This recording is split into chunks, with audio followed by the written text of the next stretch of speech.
Hello, I'm Roger Bisbee from the Skill Builder channel, and I'm back with Adam from Geek and John, who had a heat pump from hell.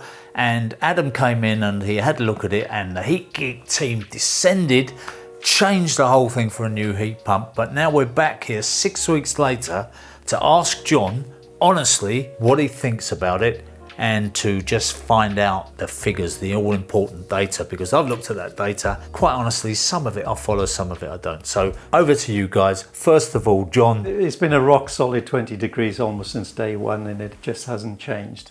Really? It's been pretty impressive. From that point of view, it's completely different to what we had before. What's surprising is the bit about the 9-inch brick wall house, the old bit, which Adam assured me at the time you won't have a problem with it. And I didn't believe him, but I do now, because it seems to just hold the heat. And of course we put the insulation in, which I think if I was to offer anyone advice before you spend any money on heat pumps, do the insulation, because that seems to be a considerably important, one of the most important factors.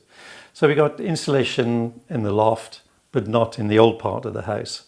And yet the heat is constant. I mean, even on my office, which is the corner of the house upstairs where the wind is whistling around it, it's just locked at 20 degrees. It's quite extraordinary. And 20 degrees on a radiator, you don't actually feel it being warm. This is the odd thing. I came in this morning, it's pretty bitter out there this morning. Yeah. It's windy and it's not pleasant at all. When I came in, I felt that, because that's me, I'm the dad, I always feel the radiator as soon as I come in, put my hand on the radiator, nothing coming out of it. It's just very, very slightly warm, That was warmer today than it has been for the past week. I mean, It's just hasn't felt warm at all. But I know it's the 20 because I got one of those temperature guns. What that is saying is that all it's doing is replacing the heat losses from the house, and just by putting that little bit in 24/7 is just keeping pace with the heat losses. Now, I know that when I arrived here this morning, I also pointed out that your front door has got a big gap and you could feel the wind. I know. You could feel the wind breezing through. I've got to apologise to Adam here because I said I'd do it and I haven't done it. I haven't sorted out the chimney. I got a hole upstairs in the office actually. Wall, which is a ventilation thing which needs sorting out. But you do need some ventilation. Let's be fair, you do need ventilation. I've been seeing your videos, so. Well, no, but what I'm saying is, you go around and seal all those up, and at some point you're going to have to reintroduce it, aren't you? That bit of insulation or that ventilation's from an old gas or an old fire or something. That's a big, 6-inch by 6-inch hole. It's probably beyond what's needed, I'd say, for this house. I think the other thing, the experience is leaving all the doors open internally, because before we were sort of zoning them off. Yeah. To try and capture the heat for the rooms we were using. Now we just left them all open, and even the rooms we're not using, we got the radiators on. So we got bedrooms. We got 6 bedrooms. Yeah. Obviously, we only used the one because there's only the 2 of us. And yet all the others are being heated. Now you think intuitively, you turn all the radiators off. I'm going to ask you a question, John. About your wife Alison and what she thinks of it, and I want to say to you before you answer me, I've spoken to her privately.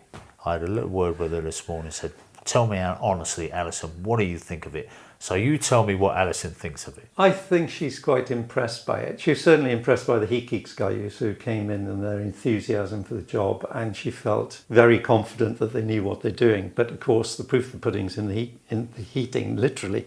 And I think, generally, I think she's pretty happy with it. I don't know what she said to you. She said that she will keep the gas boiler.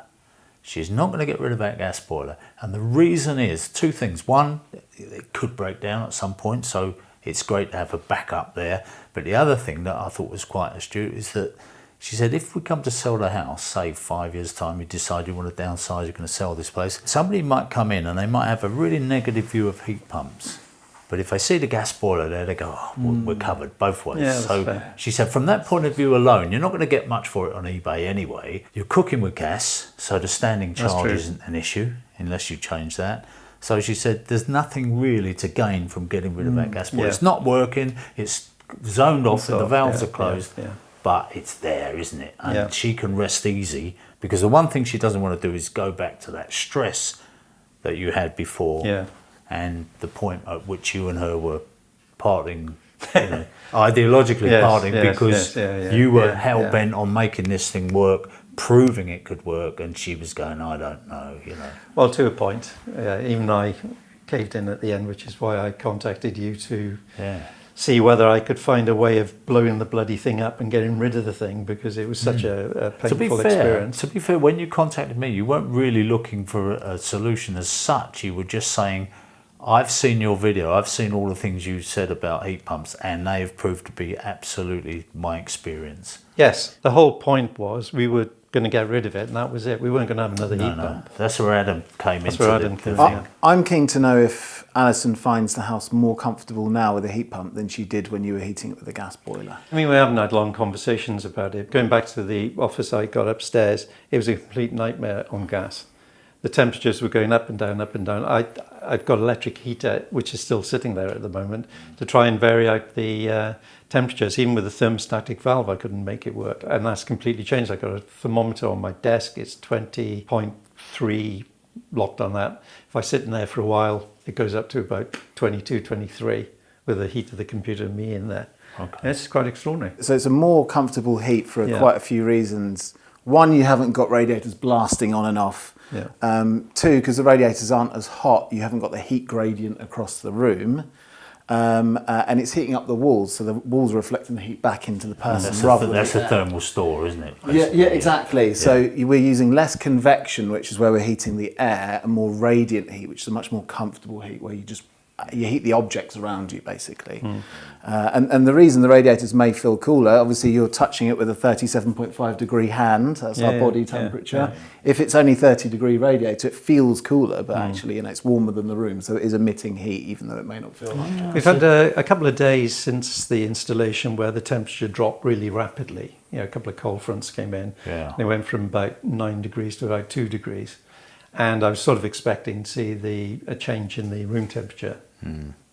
Didn't move. I think in the first week that you had it, you were saying that the hot water wasn't getting hot enough. That's right. So we tweaked the settings on it with Adam's help, and that's been a joy. I mean, did you tweak them, or were they tweaked remotely? How did that work? No, what it was when we filled it, there was an airlock in the hot water cylinder. Oh, right. And we had to blast out the air out of it. So there's a normal kind of teething thing. Could have happened on the gas boiler or anything. Yeah. But the water, I mean, that's a bit of an eye-opener. I mean, I thought if there was going to be a failure, it was going to be with the hot water, but it's brilliant. And you can see it on the data, on the graph, can't you? There's that daily rise in temperature where it does the hot water. So when it's doing hot water, Adam, is it just doing the hot water and nothing else at that point? That's right. So because we want as low flow temperature to the radiators as possible to maximise efficiency, we only heat the heating alone, and then when it comes to moving over to the hot water, the heat pump needs to produce a slightly higher temperature.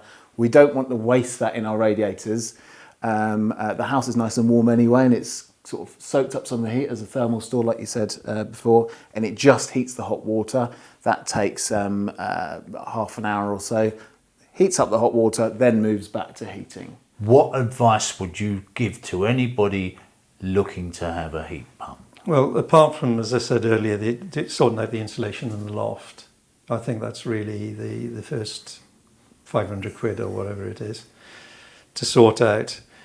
The second thing has got to be the quality of the installers, because it's quite clear. Like, bearing in mind that MCS approved installers 5 years ago, that unless you find the right people, it's not going to go well for you. So MCS isn't a guarantee of quality as far as well, certainly concerned. As of 5 years ago it wasn't. Yeah. And I heard the MCS guy talking the other day at the electric show in London, and I must admit I was a bit sceptical. So I don't know enough about the scheme, so I don't really want to comment about it as it is today. Yeah. But certainly 5 years ago wasn't a guarantee of quality, and that's the problem. You need a quality installation, planning and execution, planning, design and execution. All that is so important. And this is where, going back to the original video, I was moaning about the government shoving money into heat pumps. They need to put all their effort into making sure the standards of installation are of the highest quality. Put money into training. It's great to have somebody that you can talk to that's a human being for a start, Oh, not yeah. a blooming bot, because when Yeah. you phone these big companies up, all you get is computer. You never get to talk to anybody. And then the guy who comes around may not be the guy who installed it. It's so frustrating for people. So finding a local guy that you can trust, that you, like you say, Tom Plum up the road now, you've got a relationship with him now, he will pop round and have a look and sort things out. He sent me a note to say, I'm away this weekend, I'm not available, so if you have a problem, contact so-and-so. Now that wasn't a message just for me, it was going to all his clients. I mean, I wouldn't have even thought of it. Yeah. You know, so yeah, that's quality service, you know, so I'm getting Tom in to do some other stuff for me as soon as I can, as soon as he can. So yeah, it's really good. And that's what you want. And that was part of the problem with the old system. The company installed it, went bust, as I said. The company then came into the rescue, were very helpful to a point, but then they contracted out the maintenance, and those guys were good, but I could never get them in when I wanted them, and there was no continuity. So yeah, it's been a good experience. From the moment the Heat Geeks guys got involved, they just, you know, committed to their trade, and that's brilliant. And that's why Alison's so confident. I've got to say, you know, I've been in the game for quite a long time, and I was very impressed by those blokes. Even just standing there listening to them talk to each other, I thought, wow, these guys have read the manual and eaten it for breakfast. Well, I think people like Tommy were having a chat about tweaking this or that. And there was a thirst for knowledge there. I think there is still an issue finding the right people. There are other engineers out there that are as good as Heat Geeks, definitely, and perhaps some even better, but there's no way of recognising them. That's why Heat Geek exists, to give them the badge to say, right, yeah, we've checked them, they've passed our examinations with a 100% pass mark, they are good guys. And we have a code of conduct that they have to work to. If they don't work to the code of conduct and we find out about it, they're removed from the map. Well, the other thing, of course, is the guarantee that you introduce, because if a guy has a bad day for whatever reason, you've still got then the guarantee to fall back on. So if the work's guaranteed, that's a big thing. I mean, I couldn't go, as far as I were, I couldn't go back to MCS and say, like, my heat pump's a complete mess. Are you going to give me the money back? I said this in my original video about heat pumps, is to say that there will be a mis-selling issue in the future where they say, well, look, the government talked me into this. We took the grant, the 5,000 quid as it was then. We now have a system that doesn't work. We can't go back to a gas boiler because apparently that's against the rules. You can't change. So they said, what do we do now? We can't get another grant. We've had the grant, but who's going to help us now? And that I think will be an issue in the future, you know, for all those people who have been victims of bad installations. I still feel that the initial criticisms I made, they don't work well enough in our poorly insulated old housing stock. Now, Adam would say they can be made to work, but it's still going to cost you a fortune. And I still like having the flexibility of the gas boiler, which means that in the very cold weather you can turn it up and then you can turn it down, because there's no reason, what Adam said about the low temperature and all the rest of it, there's no reason why you can't have a gas boiler working in a similar way at very low flow rates, just keeping the house warm. Now, for some people that's going to work very well indeed, and it will cut their bills. So but like you said, it's all about insulation. Get those drafts sorted out, get the insulation in the loft, sort that out, and then at least you've got a fighting chance. So going back to that point, you've got to have companies who come in and say, no, I don't think you should have the heat pump. We can't guarantee it. The solution is there for the heat pump industry, and Heat Geeks with the guarantee is a big step forward. From a practical point of view, the only things that are really needed from insulation are loft insulation, which is cheap as we know, and double glazing. Yes. Nothing else really matters. This is single skin solid. Well, that's the conclusion I was coming to. I've been looking at Skill Builder videos on the external insulation and all that, and as you said in one of the early videos, that's quite a big expense. So I've been pleasantly surprised by, over the last month, that it doesn't seem to need it. Now, it comes down then, how much are you saving? You know, it's really expensive? Now, that's where it's quite difficult, and I need, you know, Adam's guidance in particular. But that does mean well over 90% of the properties in the UK, actually I think it's above 95%, are capable of a heat pump, because the vast majority of homes have double glazing and loft insulation already. One more thing, John, that came up time and time again in the comments people said it's all very well for you. You've got a garage, you've got room for all this kit. I live in a tiny house. There's nowhere I could put that. Even my garden isn't big enough to put that bloody great thing on the outside. So from that point of view, I think the hot water is always going to be an issue, because there's lots of people, 60% of people run on combi boilers. They've got no stored hot water. So there are still things to be overcome for people that are living in smaller houses or flats. Oh yeah, absolutely. That's a major problem. Absolutely. Now, you haven't mentioned the noise issue that we had before. And how is that now, the noise, by the way? Well, I can't hear it even when I go up to it, let alone in the house. Yeah, it's extraordinary. Yeah. Oh yeah, no, literally. I was walking past it yesterday and thinking, it's just silent. So Vaillant have cracked it. There's no doubt about that. There's a lot of solutions here we're not talking about. So for Yeah. flats, for example, I don't know if you've seen the radiators that hang on the inside of on the inside of the house. Two ducts that go outside. It takes in cold air, has a heat pump inside it, and spews out the cold air the other side and blows warm into the. So there are flat solutions. We're releasing a cylinder in 2 weeks' time that fits under your kitchen worktop. That will do a house this size and in bigger. the kick space. Yeah, not in the kick space. It has to. It's 850 high, so you have to take out your cupboard and have a 500 wide cupboard. But that will do a house this size. It won't be quite as high efficiency as yours, but it will be up at 450% efficiency. So we've got solution there. There's solutions coming out all the time, but maybe that'll be for another video. Do you know, I said years ago, Adam, to a couple of cylinder manufacturers, if you can make a cylinder that goes under kitchen units, a long, thin, horizontal cylinder that just sits in that kick space, nothing is being done. The only wasted space in the kitchen is that little bit under the units or on top of the units, even along the top. The one thing that hasn't happened yet, I haven't had any build. I changed over to OVO because they were doing the heat pump deal with Vaillant. We'll have to see how OVO do, because they've got a cheap rate for heat pump usage, or the power used on heat pumps, because they monitor the Vaillant boiler, which is amazing. Whatever savings I was going to make, it's even more so because of that particular tariff. People need to do their research and get good installers, and then, as I say, plan it and design it and execute it properly. And that's not for your normal plumber, I'd say. As Tommy was saying when he was here, I'm not a plumber. Adam, I've got to say thank you very much. I know you and I started off, at loggerheads, and hopefully we still are slightly, but because I like the argument, But thanks for getting involved here and, sorting this out for John. And I hope it does Heat Geeks some good in as much as John's recommendation, and people can watch the videos.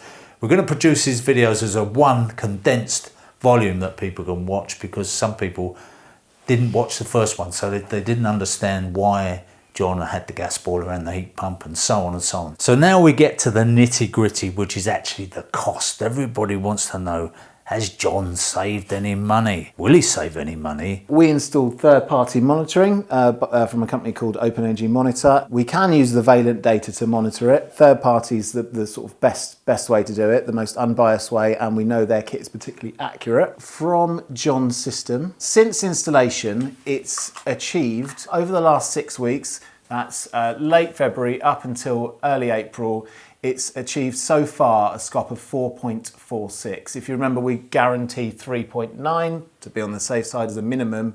This is achieving 4.6.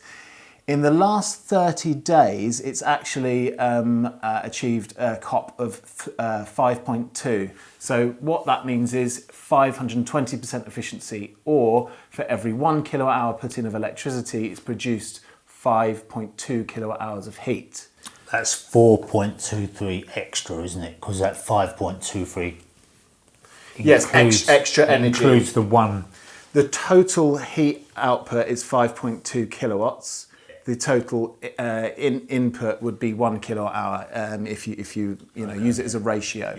So, and that's why heat pumps are a lot cheaper, or they can be a lot cheaper if properly installed. So if anyone wants to come and see this, they can visit the Skill Builder link in the description, and when they come here, you can click on any particular day and you can see what it's been doing that day, the flow temperatures, return temperatures. These are the hot water cycles here. They're the big ones, the spikes up the top of where it's heating hot water. Yeah, you can see it's got up to 50 degrees there. Does it every day at the same time? Well, if I drag this out, exactly, you can actually see this has heated up the hot water at a SCOP of nearly 4, at a COP of nearly 4. So even if it's taken 4 kilowatt hours, or 3.5 there, if it's taken 4 kilowatt hours or 3.5 kilowatt hours to heat that cylinder, only one of those would have been from electricity. The rest is from the ambient outside air. You can see that if you go to each day, it's sort of had a slightly lesser efficiency, and that's increased over time. I've done some fine tuning. This system, in my opinion, is probably going to get at least a 4.5 SCOP throughout a whole year. I was going to say, because at the moment we're talking about mild weather, aren't we? It's not, okay, I said it was cold, but it's not that cold. It's not. Yeah, we're not getting frost. We did have dips. So down here it's 2 degrees outside. Yeah. So yeah, if we grab that sort of period there, that's a SCOP of 4 during this time, and that was down as low as 2.1 and as high as 10 degrees. So it's achieving a SCOP of 4 around average winter temperatures. Average temperature in the UK is about 13 degrees. But it's the overall throughout the year that accounts. If you're perhaps losing money when it's -2, it's costing slightly more, but for the other 99 percent of the year, it's saving much more. That, far more than accounts. John sent me his readings from his old heat pump, and it works out that his old heat pump was operating at a SCOP of basically 2, 1.96 or 1.96 up to 2.1.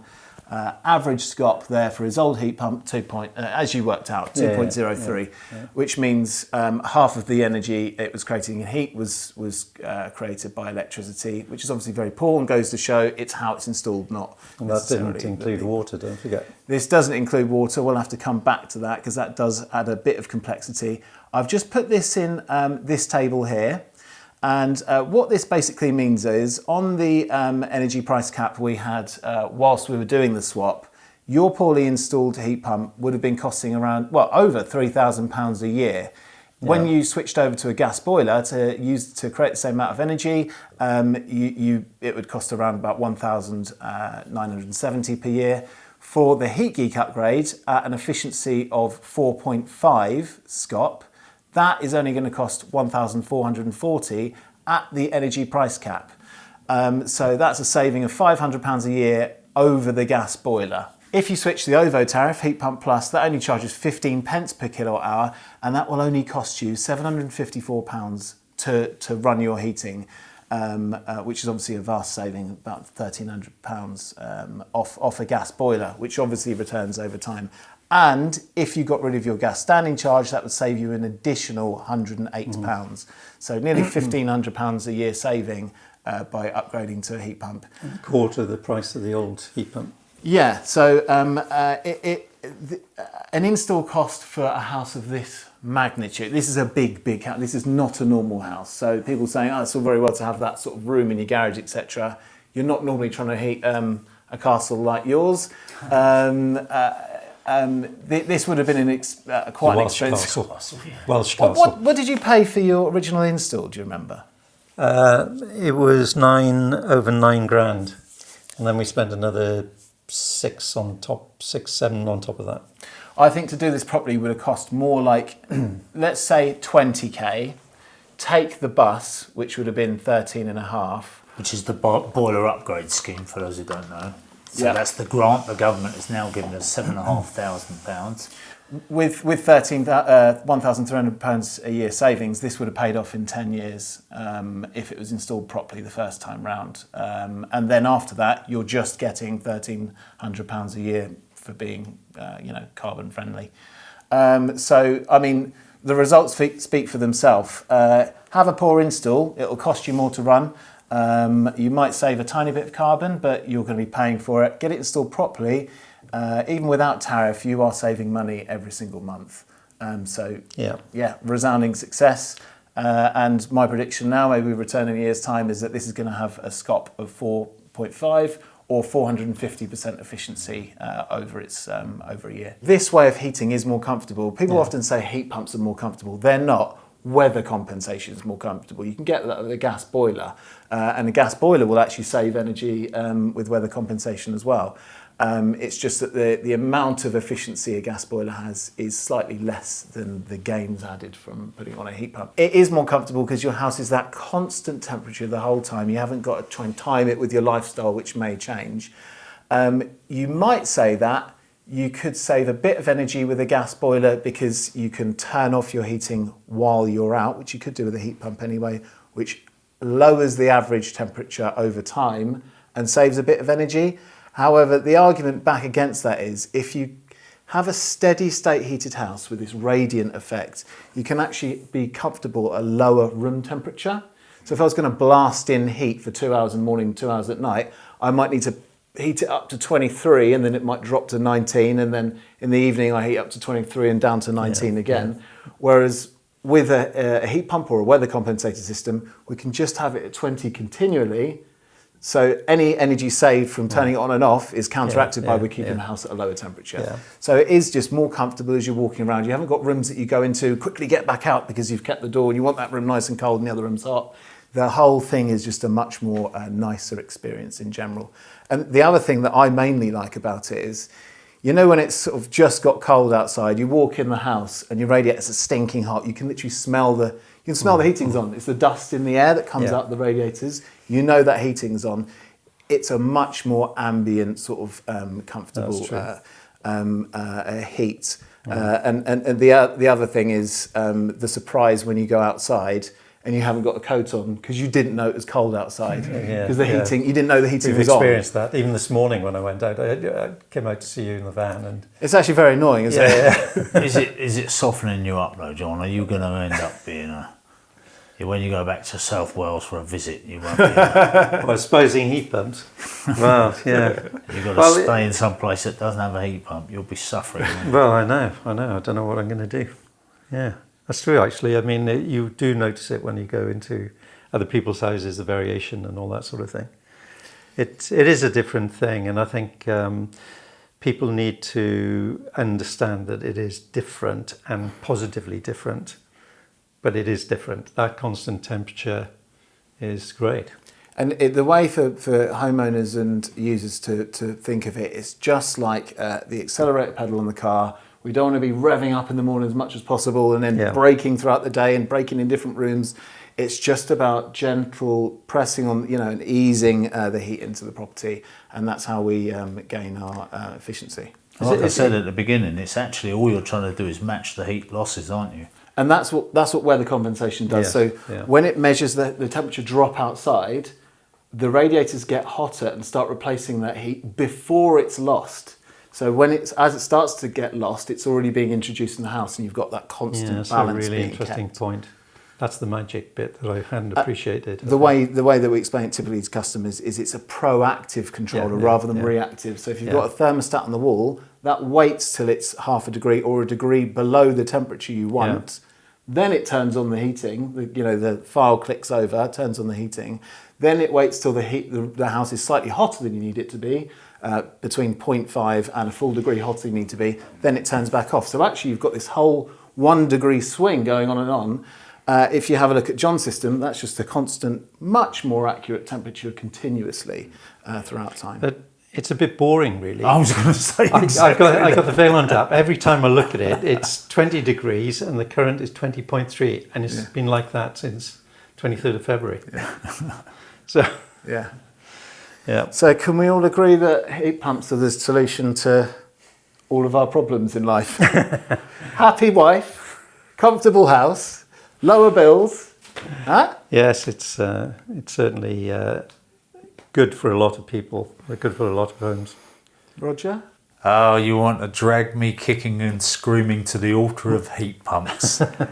I would say, as I said before, heat pumps can work in the right house, the right installation, no problem at all. My big issue is the government chucking this grant money, enticing people into having it done, bringing all kinds of people into the industry who aren't really doing the job properly. They're not there for the right reasons. They're there just to take the money and run. And that's where I said it's a car crash waiting to happen. Fortunately, it hasn't happened like that because we've had a very slow uptake on heat pumps. But I think if we have a more considered, mature approach to it, and some of the housing stock is changed over to heat pumps, that'll be a fantastic thing. Do I see the day when all our buildings are going to be heated by heat pumps? I don't. And therefore, I think horses for courses. I still say for some people, small houses, flats, they may be better off with a gas boiler. As Adam said a long time ago to me, if it wasn't for the carbon, then gas boilers would be the perfect solution. So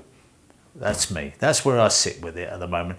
And I could talk about electric cars in exactly the same vein. They're good, and for a lot of people they're going to work well. For some people, there are still improvements to be made before they're going to be good for people like me.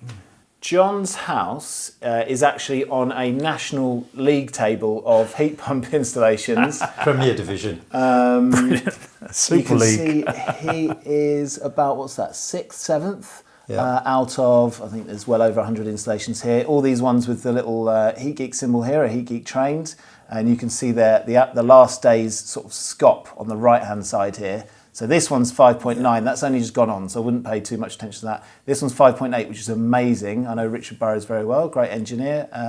That's ground source, and I think has some And that's other the fancy 12 bits in there. kilowatts one, same as mine. Yeah, you can see the size of them. You can click in and have a look at the data, much like the data for yours. You can go and have a look at all of these so you can see how all systems are working. Oh, let's have a look at Urban Plumbers. He's got a double NEBI installation here. Yeah, you can click in and see, look, he's had up to 7.1 SCOP one day, which is amazing. Ooh, it's a show off. I reckon he's cooking the figures there. Definitely. It's 7.1. Is that because he's got a high temperature unit there or what? No, what it is so it's if you have a higher heat loss, you can. It's more expensive to install though. Have 2 heat pumps of a smaller size, and you can get higher efficiencies because you've got more modulation range because you can just turn on one when you need one, and because of that, you can get the efficiencies right up, and that also means you can run at even lower flow temperatures.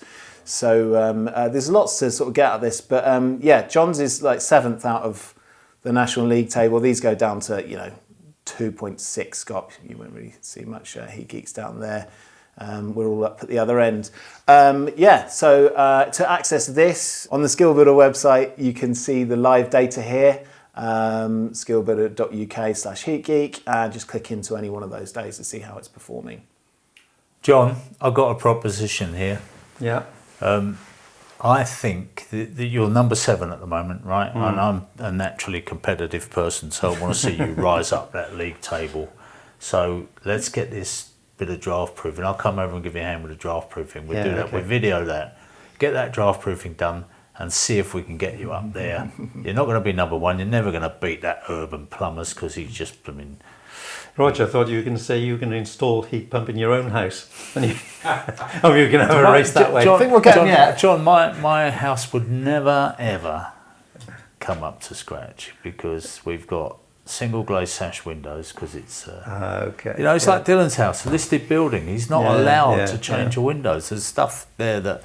So we're not totally single glazed, but we do have single glazed rattly. And as I've spoken about my wife on many occasions, who loves all the windows open, we ain't gonna do it. She loves being cold. I need not send the missus round then to have a chat with her. Oh, it's easy to make me cold with a heat pump. Yeah. You just turn the thermostat Yeah, down. we get the best efficiency in the world. We turn the thing off and that's it. Anyway, it's great. Thank you very much indeed, guys. Thank It's you. been a And thank pleasure you for working everything. with you. And I'd just like to say thank you for being so open-minded, and Dylan, Skill Builder, and John for allowing us to come on. But yeah, for being so open-minded and allowing us to kind of show what can be done with heat pumps, and that it is down to the engineer's knowledge, and just a bit of training, online training, can get these engineers up to a sort of level where actually we do have a solution here that pays the customer back and saves carbon. Win-win all round. So thank you very much for having us on, and thank you very much for letting us in the house. And from all of us, I suppose, thank you very much to the Heat Geeks that came out and donated their time and did an amazing job. Yeah, great guys. Yeah.